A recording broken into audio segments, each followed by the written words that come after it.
Hello and welcome to Willows Green Permaculture. My name is Stephen Dixon, and today I'd like to talk to you about growing all our food surrounded by all sorts of native animals that are often foragers and very often considered pests, and why we like to see those animals around, why we don't mind it when they eat some of our food, and why, in fact, it's a good thing to see all of those animals, all those birds, all those insects, all those frogs, toads, etc. around our garden. I'm going to talk to you about why it's good to see them around, how they interact with everything that we grow, and what we do to maximize our harvests. I'm going to give you different strategies to make it so that it's just a little bit more difficult for those animals to forage in your gardens. Also, what we do to make our ecosystem healthier. What you're going to get is better food that's healthier for you. So if this is something you're interested in, then let's get started.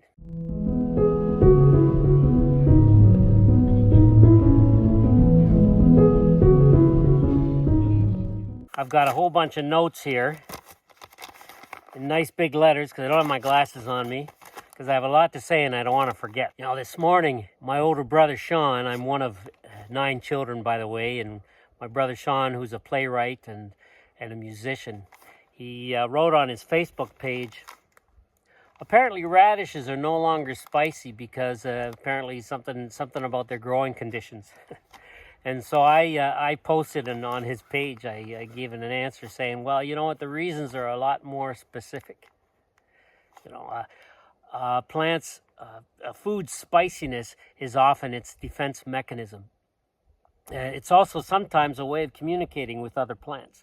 And usually in interactions with other species, other plants, other animals, insects, and so on. And often that's what a plant's spiciness is. It's defense mechanism against insects. So if you're using pesticides or fertilizers and you're making it so a plant can grow because you're getting rid of all those pests, etc., well, or you're using stuff that's going to chemically interact with the plant, then either it's not going to develop that spiciness or all those different flavors because it's not going to need those defenses. It's basically going to become lazy. Essentially, just like humans, all living things need stimulation in order to develop all the faculties that we have, whether that's spiciness in plants, whether that's creativity in humans, or even our immune system. So I'm going to be getting into all of that today, what it is, why it is that it's important to have a healthy, biodiverse ecosystem surrounding our gardens, and what we do to maximize our harvests with that biodiversity that is all around and how it helps. So, first thing I'd like to say, we got a bunch of gardens, but we have a main one, which is about 400 square meters, about a tenth of an acre in size. That's our main garden where we grow basically 80% of our food. That garden in particular, we've got it surrounded by a 4-foot fence. Now, a 4-foot fence doesn't keep much out. However, it's buried a foot under the ground, so it's actually a 5-foot fencing roll that we used buckthorn branches and as our posts. We buried the fence a foot below ground. It's 4 feet above the ground. So what it does is it keeps the rabbits out. It doesn't keep much else out, but rabbits are probably one of the most destructive animals when it comes to gardens. And so the 4-foot fence keeps the rabbits out, which is really nice.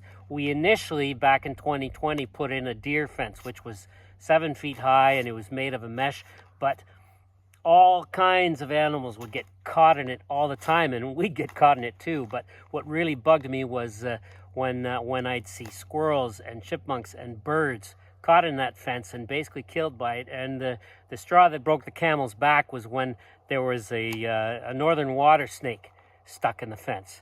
It was stuck, totally stuck, couldn't get out, was still alive, and it was being attacked by birds, I guess. And I decided to save it. So while I was trying to unravel it from the fence, I said, okay, my friend, you don't bite me while I'm trying to get you out of this fence. And I managed to get the snake out, and I left it there after I got it out of the fence. It was pretty exhausted. When I came back half an hour later, it wasn't there anymore. I'm hoping that it managed to go away and it wasn't picked up by something else, but it was alive when I got it out of the fence. So we got rid of that deer fence, even though that deer fence basically kept everything out of the garden. But the thing is, that deer fence didn't only keep all the animals out of the garden, and it kept all of them out, including deer. It also kept the important animals out of the garden that we needed. For example, birds. The birds would get caught in the fence, so they stopped coming. It also kept frogs and toads out of the garden, which was a real problem because we had surrounded the garden with logs and with a rain garden beside it to attract those frogs and toads, but they weren't able to get in because of that deer fence, because obviously we didn't want anything getting underneath it either, so it was buried as well. You see, so we got rid of that deer fence and we put up the 4-foot fence, but pretty well everything can get into the garden except for rabbits, but we wanted to make it more difficult. So what we did was, and this is something we did right from the start, just outside of the fence, there's about a 3-foot wide garden surrounding the garden. A 3-foot wide, what I like to call it, it's a contour, even though contour is used in different ways, but I call it a contour because it surrounds the garden. And we planted all sorts of stuff into that contour, like thorny bushes, raspberries, wild rose, and also and even thorny flowers, like you wouldn't think coneflower is thorny, but those seed heads are thorny. Anyway, all sorts of plants that basically keep deer and stuff like that away because they just don't like it, and other insects and pests and so on because they don't like it. We've got aromatic herbs there, things like thyme, lavender, sage, yarrow. And now the deer don't like the yarrow, they don't like coneflower. And so we've got all those in there. And then we have things like rose and raspberry, which are very thorny. So they help keep the animals out. And we planted thickly. So we're talking it's 3 feet wide. It's very thick. And in some parts goes 7 feet tall. So that's what helps keep the deer out. Because if the deer can't see the other side, they're not going to jump over. Something else we did is we strung a line. Initially it was a fishing line, but we removed that. After we removed the deer fence, above the 4-foot fence, we put a line 6 feet up surrounding the garden. Like I said, it was initially a fishing line, but we removed that because it's not good for the environment. When it breaks and so on, it gets into the environment. Things can get tangled up in it. Basically, the line now is the same material as what's inside the fence, which is a thick sort of metallic material, and it's 6 feet up all around the garden. And it basically, if there are areas where the deer aren't blocked by plants and so on, they see that fence that's 4 feet high that they could jump over quite easily, but they see that line and it makes them hesitate. So these are some strategies. And also what's planted in that contour is not only aromatic herbs and thorny bushes and so on, but also there's also fruit in there. So if sort of wild native fruit that the local native animals like, so if they prefer to eat that rather than go into the garden, then that's great too. They'll stop at the contour. They'll see, oh, this is a bit difficult for me to get in. They don't jump in, and they can eat there if they're not repelled by the aromatic herbs, the yarrow, and the coneflower, for example, that the deer don't like. Now, but the thing is, that's just our main garden. We have all sorts of other smaller gardens that we've used for experimentation all over the place. Small gardens that are maybe, I don't know, maybe 50 square feet each or 100 square feet each. Not very big. We have our curve garden, we have our peace garden, our compost garden, our chinampa garden, our lavender garden, our boat garden, our fence garden, our sorghum and millet garden. We have all sorts. None of those are surrounded by anything, and they're doing just fine. So how do we do that? Well, I'll get to that in a minute. First, the first thing I want to say is we're not only trying to keep animals out of the garden. Like I said earlier about the deer fence, we also want certain animals to go into the garden, specifically frogs, toads, obviously pollinators. We want birds going into the garden too, because the frogs, the toads, and even small snakes like garter snakes and so on, and birds, they're going to help us control the insects. They're not the only things that help us. I'll get to other things that help us control the insects later in nature. But the frogs, the toads, the birds, and the snakes are big, huge helpers of controlling slugs and insect foragers. So how do we attract them to the garden? First of all, we had a lot of dead trees here when we first moved in. So we cut some of them down. We cut the logs up so we could move them, and we surrounded the garden. That garden, sort of those 3 feet I talked about. Well, on either side of those 3 feet surrounding the garden is our logs. So one sort of one contour of logs, and then the garden where we planted all that stuff in, the 3 feet, and then another set of logs all the way around. What do those logs do? Lots of stuff. They attract frogs and toads because they give them shelter close to the garden, and snakes too. And they also attract things like solitary bees and other native insects who use them as shelter. The solitary bees will drill into them and make their nests there. Those are very, very important pollinators. They pollinate a lot more than, let's say, even other types of bees and so on. So they're very, very important. And what else do the logs do? Well, what's amazing is a few years later, starting a couple years ago, we started to get pleurotus and turkey tail and other types of mushrooms growing out of those logs. So they fed us as well, which is really, really nice. But the important thing is they were attracting those frogs and toads, because you wouldn't believe how much those frogs and toads help. And then inside the garden, we put up vertical stuff like teepees, using 3 or 4 branches. We'd make teepees for our 3 sisters, for our corn and our beans, but we'd also make them for certain types of squash, cucumber, etc., that can climb up. Other trellising material, anything vertical that a bird could come and safely perch on, close to the other plants in the garden, to see what's going on, and then to come and eat all the insects.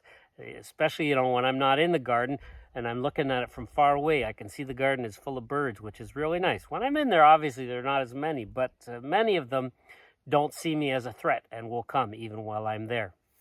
So that's really, really nice. So vertical items and also logs to attract the frogs and toads. Something else we did was we put a rain garden right next to our main garden. Now, that wasn't difficult to do because it was a wet spot. And it was a wet spot that we initially wanted to use for the garden, but because it was so wet, we thought, well, the garden will be beside it instead of there, and we made it into a rain garden. Now, you can make a rain garden without having a spot that's already wet by digging and lining and that kind of thing. We didn't need to do that. And I've got videos about that rain garden, but basically it's a garden where it was naturally wet, where water naturally drained into there. We helped it along the way by digging a little bit and making it look nice, and planting all sorts of species that like it wet.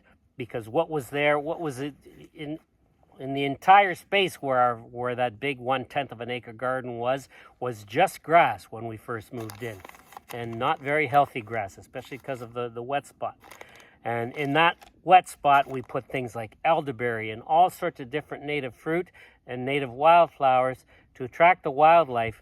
And so and it's the first thing we did. We had stuff growing in there before we even had stuff growing in our vegetable garden, in our main garden.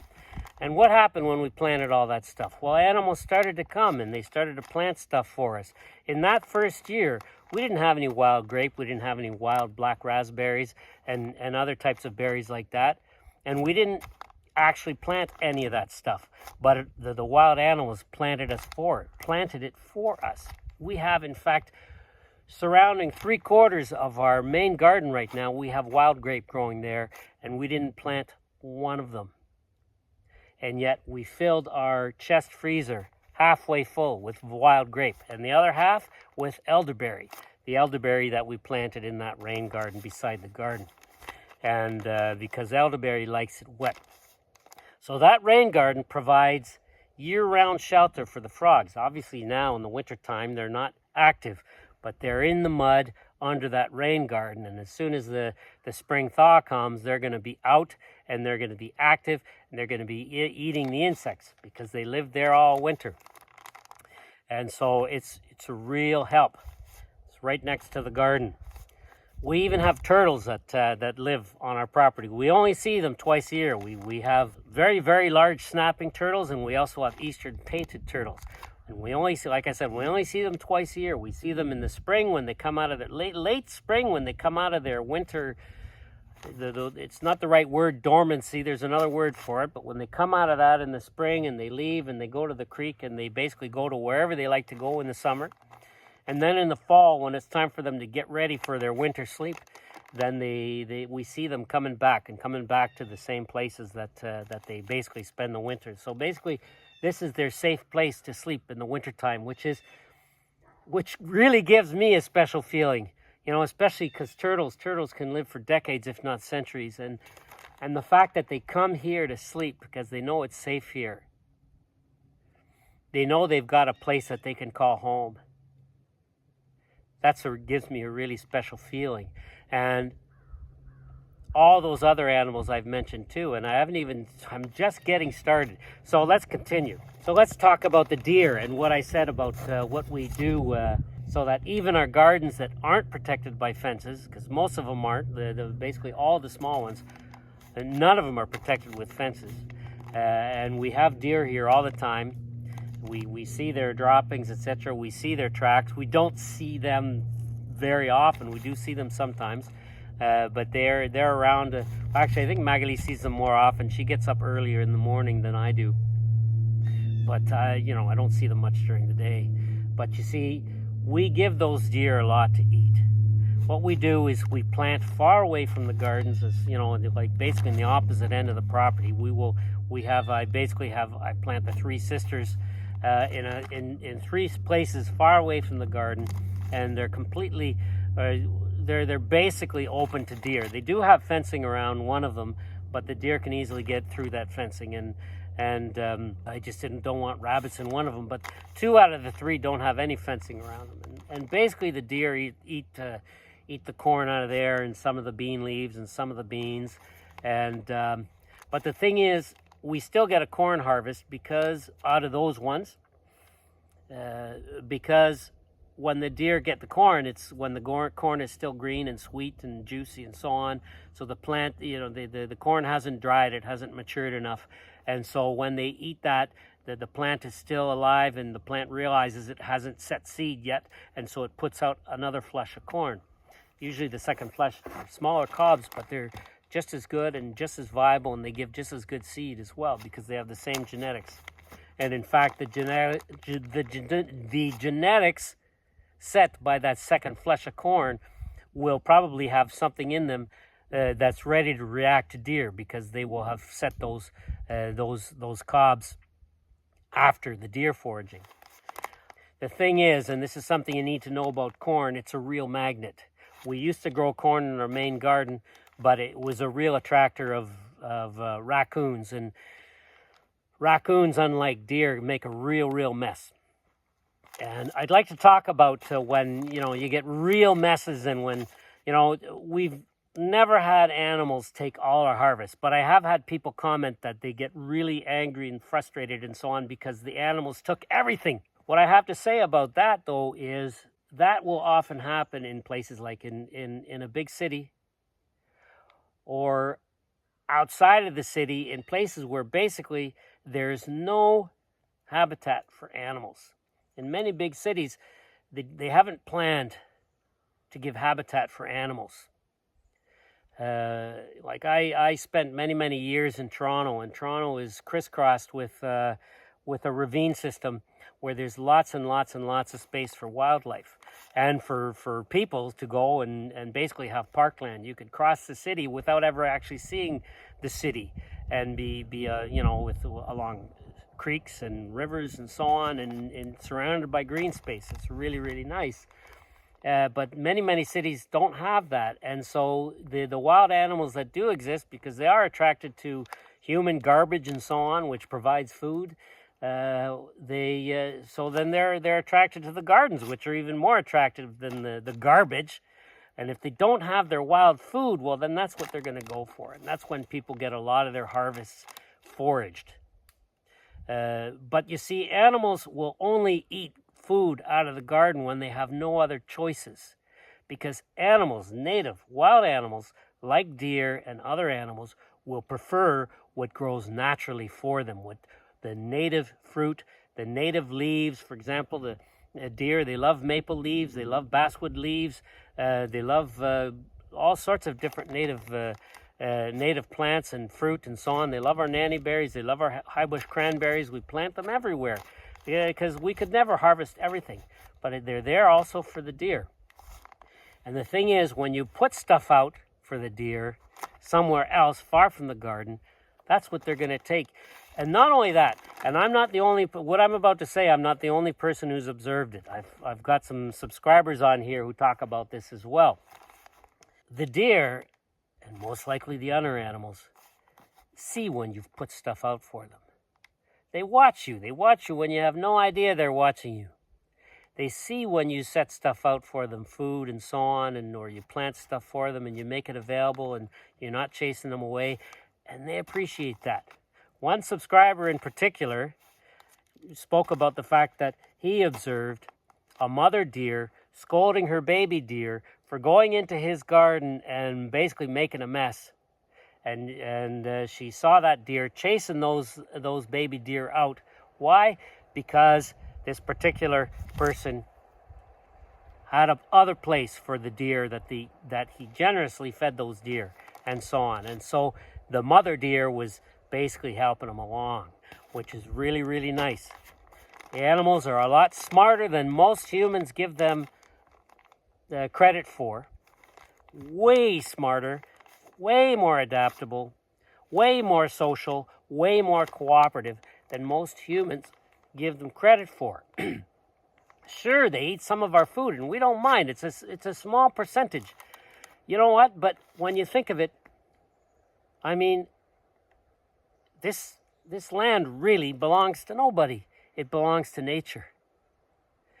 It belongs to creation. It belongs to nature. It belongs to all life. And so if they take some of the harvest, well, it's theirs to take. And when you think about it, if I were to expend all of the effort I could think of to make sure I'm trapping every single animal, that I'm using all sorts of garbage to keep pests away and so on, the effort, the money, the time that I'm going to spend is going to go way beyond any extra harvest I get. Way, way, way beyond any extra harvest I get. I prefer to leave it all up to nature. And then what's going to happen? And here's the most important part that I'm just starting to get to. When you leave it up to nature, when you leave it up to biodiversity, what are you going to get? You might get some of your stuff foraged, but what you're going to get is better food that's healthier for you. It's healthier for the environment, but it's also healthier for you. Each piece of fruit, each vegetable, each herb, each medicinal plant, each grain is going to feed you and is going to be so much more dense in nutrients. It will way outweigh anything that you could possibly get by expending all the efforts to keep the pests out, the animals out, using things like pesticides, fertilizers, traps, and all the rest of it. You're going to get a much more diverse diet, and you're going to get a much healthier diet, a much more flavorful diet, and a much more interesting bunch of fruit and vegetables. They might not look like the gigantic Frankenstein vegetables that you see in the grocery store, but you don't want that. You want real stuff. The grocery store will often give people this false sense of expectation about what their vegetables should look like. You don't need gigantic vegetables. You need healthy vegetables and abundant vegetables, which you will get if you use, and here's the key. Here is the key, and I'll say it again. Here is the key. Biodiversity. That is the key. Biodiversity is basically companion planting writ large. It's nature's companion planting. In fact, companion planting was basically thought of from people observing how nature works. Companion planting is when you got, let's say 2 different plants. Carrots and tomatoes are a famous one. They like each other. They help each other out in different ways. Carrots will repel pests of tomatoes. Tomatoes will repel pests of carrots. Apparently, there's also a chemical that one of those plants exudes that the other plant likes. But there's so many other different ways that companion planting works. It could be because one plant protects the other plants because of its thorns. It could be that one plant gives shade that another plant needs, etc. There are many, many, many, many, many, many, many ways that companion planting works. And with biodiversity, you just multiply that exponentially 1,000,000 times. It works in as many ways as there are species out there. In our main garden, we grow probably at least 100, if not 200 different types of vegetables, herbs, grains, fruit, and so on. But then we've got about a further 100 other different species in and surrounding the garden. So we're talking hundreds and hundreds of species, and the effects of that on the garden are exponential. What happens? Well, first of all, what I just described, different plants will help other plants in many, many ways. But also, let's compare a monoculture. So you've got this gigantic field, 1 acre or 100 acres or 1,000 acres of one thing. Well, you got a pest that likes that one thing. It's got a smorgasbord in front of it. Whereas you've got, whether it's 1 acre, 1,000 acres, or it's just 100 square feet or 10 square feet, you got all sorts of different species in there. All sorts of different species mixed up in there. And you got an insect that likes one of them. You got an insect that likes your peppers. Well, if those peppers are surrounded by sunflowers and they're surrounded by calendula and sage and lavender, and they're surrounded by lettuce or dill or whatever, they're surrounded by all sorts of other plants, and everything's all interplanted. The pest isn't going to be able to go from plant to plant to plant. And the pest is going to be confused. It's like going to say, I think I smell peppers around here. Where are they? Where are they? Where are they? But other stronger smelling plants will be close by that will distract that pest. And, and I don't even like to use the word pest because I love all animals. But whatever. I use it for clarity and to make a point. Because those pests are just living beings, just like us humans, just like other animals, just like other insects, birds, fungus, whatever. All living things like to find food. And the easier it is to find, the better. Just like we like to find things easily, just like that's why, fast food and junk food and all the rest of it, people are attracted to it even though it's not healthy. Why are we attracted to it? Because it's full of fat and sugar, which instinctively our body thinks it needs because we spent most of our existence not having much of that or having to expend so much energy to get it by hunting large animals, like I'm talking thousands of years ago and so on, and sugar, etc. So we're attracted to it. Well, animals too. Animals like it easy. So if you make it challenging for them, they're going to say, I'm going to go look somewhere else. This is crazy. I want a pepper, and all I'm finding is sage or lavender or calendula or marigold. I can't find the pepper. Where's that pepper? Where's that pepper? I want that pepper. And if it's a spicy pepper, forget it. Oh my goodness, I finally found the pepper and it's too spicy.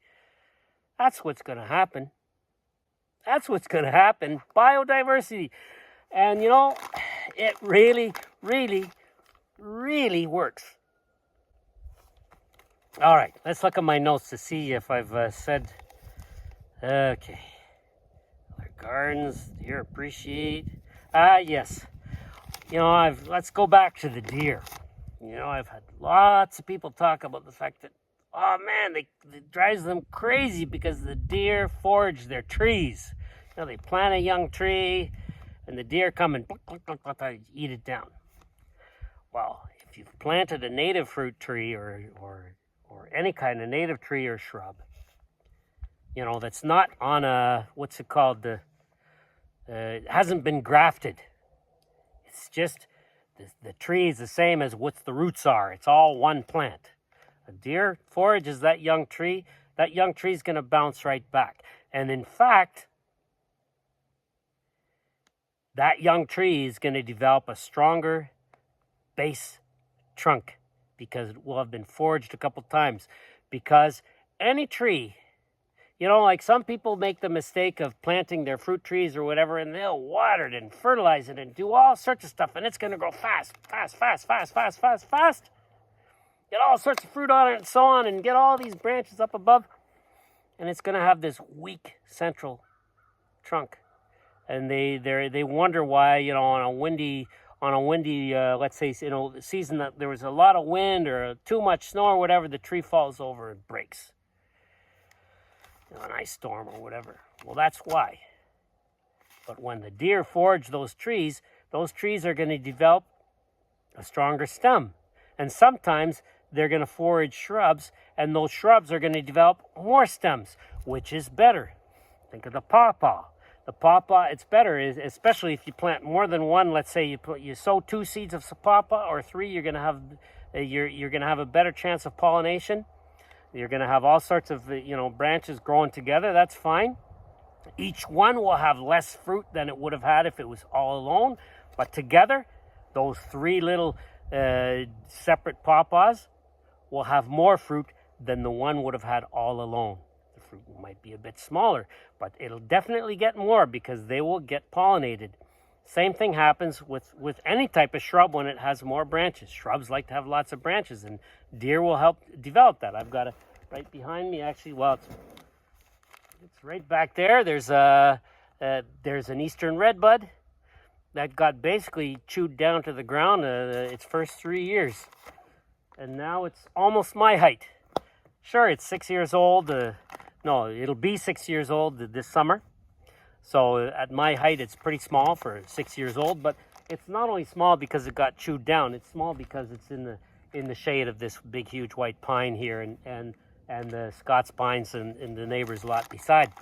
And but they tolerate shade. But the thing is about shade-tolerant species is they don't grow as big as when they have full sun, if that's what they like too. And that's okay. I'm patient. Look at me. I'm not 20 years old. I'm not 18 years old. I'm not 25 years old. I'm not 30 years old. But I have patience. I don't mind waiting. It'll come. It'll come. I don't know when I'm going to die.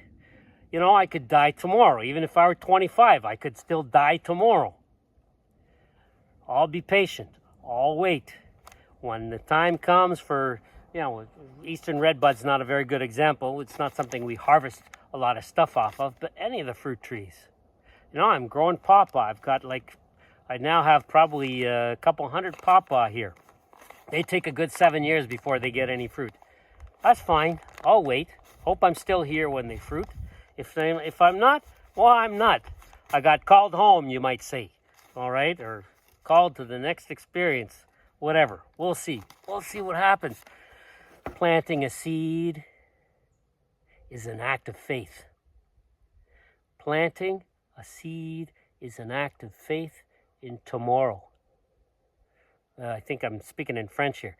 Planting a seed is a leap of faith. Planting a seed is declaring that you believe in tomorrow. Planting a tree, or whatever you want to call it. Often they use the word tree. Planting a tree is declaring that you have faith in tomorrow, that you have faith in the future. And when we have faith, when we believe, that's when we can do anything. When you believe, that is when you can do anything. When you believe in yourself, when you believe in life, when you believe in the world, when you believe that we are here for good reason. And you are here for good reason when you believe that right in your heart. Anything's possible. You just have to know what you want and visualize it and plan it, and what you need will come. For me, that's planting a seed. For you, it might be something else. But I have never been able to stop planting seeds. It's crazy. But not just planting seeds, taking branches and planting those too. Anything. And anytime I see something new, wow, what is that? What does it do? Is it something I can eat? Is it medicine, or does it help the environment? Whatever. That's why I always have too much stuff growing in the garden, because I like to let everything grow, which is a whole other subject, letting the weeds grow. You watch my video about use the weeds, Anyway, let's see if I've covered everything.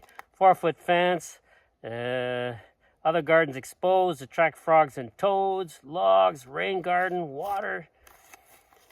Hold on. Yeah, okay. Let's talk about cats and raccoons. Yeah, and I've talked about the main strategy, which is biodiversity. Before I get into cats and raccoons, let me just underline something. So basically, I've spoken about how we've surrounded our main garden, but that most of our gardens aren't surrounded. Basically, it's the plants that do the heaviest workload of protecting each other, and that's through biodiversity.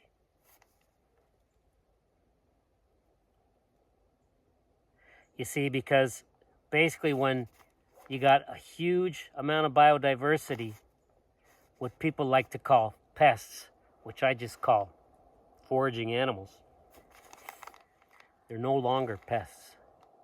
They're just one element amongst many, many, many, many others. And so whatever they take, it will be small and insignificant in the long view.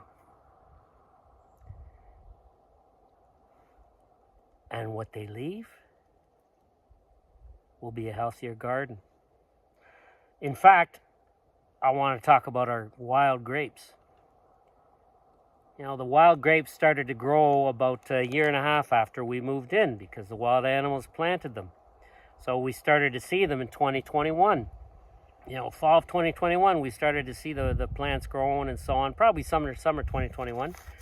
And then they started to get flowers on them and so on. The first year, they didn't do much. The second year, they had flowers. We saw little grapes starting to grow in 2022 and 2023. But then in those 2 years, 2022, 2023, the grapes would start to grow, and then they'd all shrivel up because of some kind of fungus. And Maggie was really worried about that. She said, what are we going to do about that fungus? What are we going to do about that fungus? Which is a lot about what a lot of people ask me about. I've had thousands of questions. What do you do about this? What do you do about that? What do you do about this? What do you do about that? And my answer is almost always the same. And in this case, I said about that fungus, basically we're doing away with all the grape harvest. I said, it's there for a reason. These are young plants. They're just establishing themselves. That fungus most likely, it originated in the soil, and it's most likely establishing itself in the soil, and it most likely has a symbiotic relationship with those grapes that it's eating, because it requires the grapes, and if it doesn't have the grapes, it's not going to survive, so it wants those grapes to survive. But if the grapes don't produce grapes successfully, eventually the grapes won't survive, and so nor will the fungus.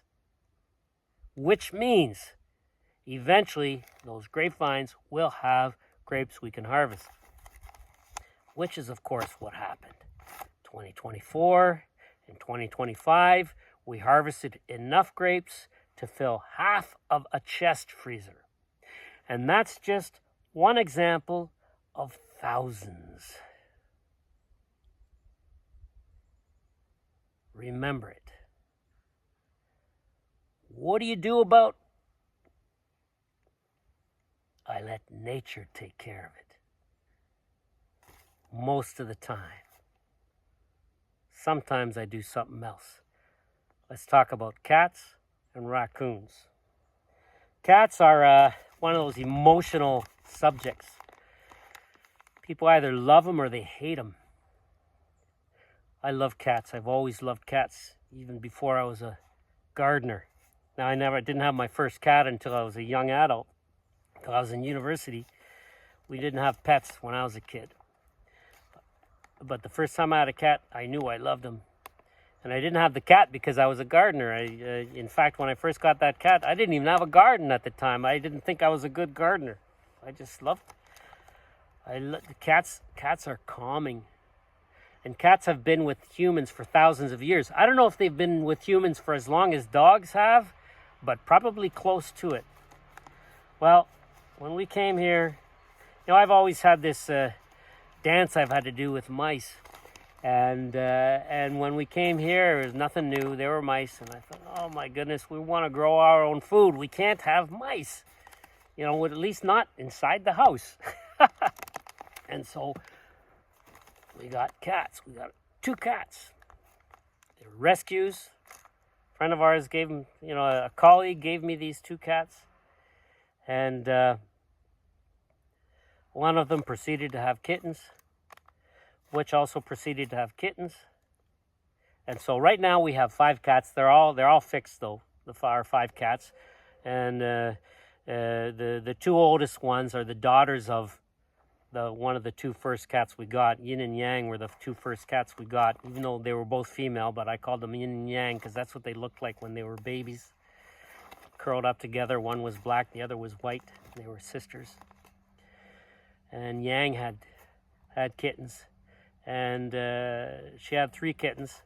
No, she had eventually 4, but 2 of them basically left us. You see, because our cats are basically, they're outside all the time. Sometimes they'll take off for a week at a time. And so they're hunted just like all the others. Yes, they hunt. Yes, they sometimes will take birds, but they mostly prefer mice. Sometimes they'll take moles too, which drives me crazy because they don't eat them. They hunt them and they don't eat them. I don't mind having moles in the garden because they loosen up the soil and they don't eat the vegetables. And the birds, well, they just have to adapt. And birds have been adapting to cats for thousands of years. They'll continue to adapt to them. We have tons and tons and tons of birds. We probably have at least 80 species, and I don't know all the names by heart. But we have lots of them, and yes, the cats eat some of them. But that's nature. Our cats get eaten too. Yin one time came back from being missing for 3 weeks, and she had a hole through her throat from one end to the other. She eventually healed. She obviously had been picked up by some kind of predator bird and carried far away.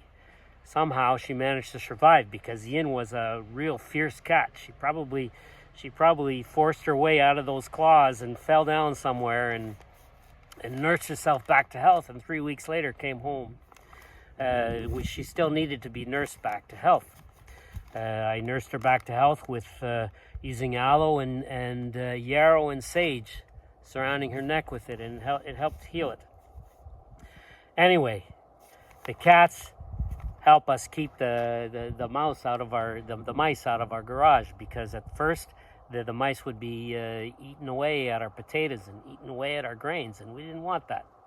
So the cats basically, I haven't seen a mouse in the house or in the garage in at least 2 years, which is really, really nice.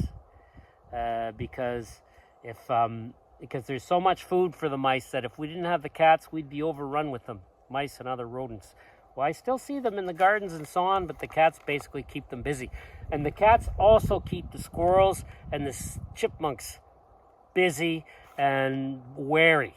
We do have squirrels that take some of our stuff, and chipmunks, but the cats basically have to keep them on their toes, and they keep the rabbits on their toes too. So even though I see them, and even though they take stuff, if we didn't have the cats, we'd be overrun by all that stuff. And I also make sure that anytime I find walnuts, I'm throwing those all over the place for the squirrels, because they love walnuts. And something else that I have growing all through the garden, I planted them in the first year, sunflowers. I didn't harvest them. I let the animals harvest them. And now we have sunflowers all over the place, and they keep those squirrels busy. The squirrels just love them. They're like gold to those squirrels, and so I'd rather they eat the sunflowers, and we get to harvest some of them too. We let the animals harvest most of the sunflowers, but we harvest some of them, and so it's really, really nice. They're there for them. They're beautiful. They're impressive. They're there for the animals. We harvest some, and they keep the animals entertained, which is great. So that's the cats. The other thing I want to mention, and this is going to be the least popular thing that I'm going to mention. Some people aren't going to be happy about what I'm about to say, but, you know, it's important not to be a purist or a fundamentalist or say, never, never, never, never, never do something, because, you know what? Life is complex, and nobody's perfect. No situation is perfect, and not even the situation, the methods, the strategies I'm talking to you about, they're not perfect. And so there is one animal that we trap, and it's the raccoon. We'll trap it, but we won't kill it. We use a trap called Have a Heart, and it basically traps them alive. But we think about those raccoons, because I actually love raccoons. I think they're fascinating, they're funny, they're very family oriented. You always see them in big families. They're beautiful. The raccoons around here are extremely well fed. And what happens is we always get them every July. We get the raccoons. They're mostly attracted to the corn. That's why we don't put them in our main garden anymore, because man, can raccoons make a mess. They can make a huge mess. Last year they made a mess in our raspberries. Not as big of a mess that they used to make with our corn. So that's why we put the corn way out back and let them eat it out there. Although the way we set up with the corn, with the teepees and the three sisters and the beans, well, the beans which grow on the teepees and attach themselves to the corn help keep that corn standing, even when a raccoon will grab one of those cobs. The raccoon will grab the cob, but the corn will stay standing. If you don't have those teepees and it's just a freestanding corn, that raccoon's going to knock the plant completely down, and then there's no chance of you getting more corn off that plant if the raccoon will have basically pulled it down. So yeah, raccoons can tend to make a huge mess. However, this is what we do, and so listen carefully for those people who basically think it's cruel that we trap them and move them, because that's what people will say. You can't move them too far and that kind of the rest of it. We trap them and, separating families and all the rest of it. So this is how we do it. We set those. We actually have two traps that we use. So sometimes we'll trap two raccoons at the same time. Very often, actually. We trap the raccoons. We put peanut butter inside the cage. They find peanut butter irresistible. And then we'll take those trapped raccoons as soon as possible when we've found them, and we'll take them to a local conservation area, where a large conservation area, not something that's just like an acre big. No, something that's big, something where they can spread out and, whatever. They can have a life there, and we'll put them there. A few kilometers away. They say there's a certain number of kilometers that you have to do it so that, there's no chance they come back. But then other people will say if you put them too far away, they can't adapt. Well, the thing is, we'll put that trap out because raccoons work in families. So the first time we trap a raccoon, the next night, we'll put that trap back out. The next day, there will be more raccoons in those traps. And the next day after that, there'll be more. And the next day after that, there'll be more. It can go right up to a dozen. A couple of years, we trapped a dozen over about a week and a half. And we'll take them all to exactly the same place to get that family back together. Now, you might think, how do I know? Well, you might think, what? How do I know that family's back together? I don't. But watching the raccoons, I think I have put the family back together. Why? Well, let me tell you something. Take a couple more minutes with this story. One year, that year that we had a dozen raccoons in about a week, what happened? The first raccoon we trapped, it was this very, very young raccoon, which looked really curious, and inside the cage, it just wanted to interact with us, and it was curious about us, and so on. It was like, wow. It was like saying, wow. And we trapped it. and we brought it to the conservation area. The next day, there was a much bigger raccoon in there, and it was not in a good mood. Took that, brought it to the same place. And then over the next several days, we got all sorts of raccoons in all sorts of different sizes and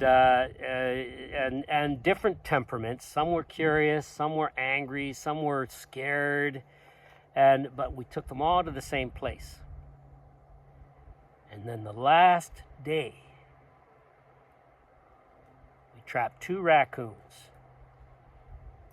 One was the biggest one, and the other was the smallest one.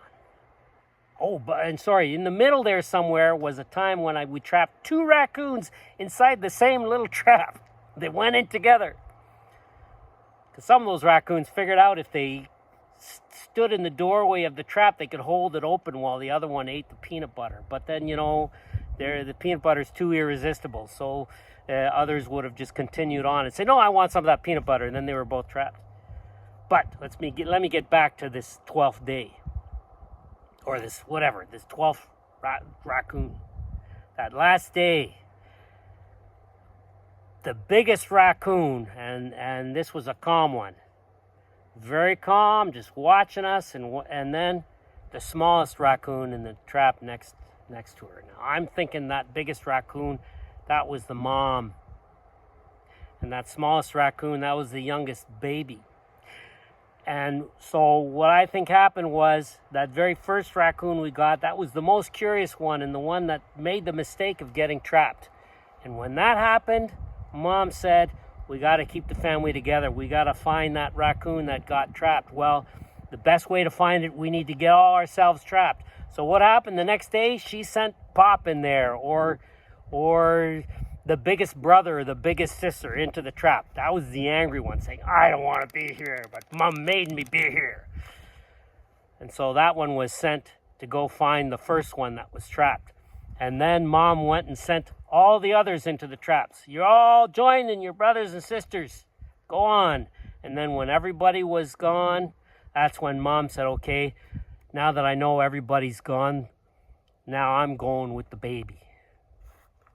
Is that what really happened? I have no idea. But that's what I like to believe. Some of you will say that it's very cruel. The raccoons won't survive in that new place. But people, I'm going to be very honest right now. I don't believe that for a second. And people who believe that, I think they're people who don't know enough about how nature really works. I said it earlier in the video, I'll say it again. Animals are much, much, much, I could say it 1,000 times, much more intelligent than humans give them credit for. They think, they feel, they recognize, I could go on, and they can adapt. And especially raccoons. Raccoons with their 5 fingers. Raccoon, the word raccoon means, actually I don't know what the word raccoon means, but I know that the word for raccoon in many languages means animal that washes its food. Like in French, raton laveur. That means big mouse washer because it washes its food. Raton is like a big mouse, and then laveur means washer, washes its food. Raccoons are incredible. Anybody who sees raccoons in the city sees how they're incredible, how they manage to get into all sorts of places that are meant to be raccoon-proof. Very, very intelligent animals. And so I'm not worried about those raccoons. But call me cruel. It's the one animal that we trap every year. I think I've got some images. I'll show them to you. But I love them, and that's why I wanted to share that story with you. Let me see. Goodness. Let me see. Talked about the grapes. Plants attracting. Ah, yes. You know, I was talking about, you know, the plants and how they help each other.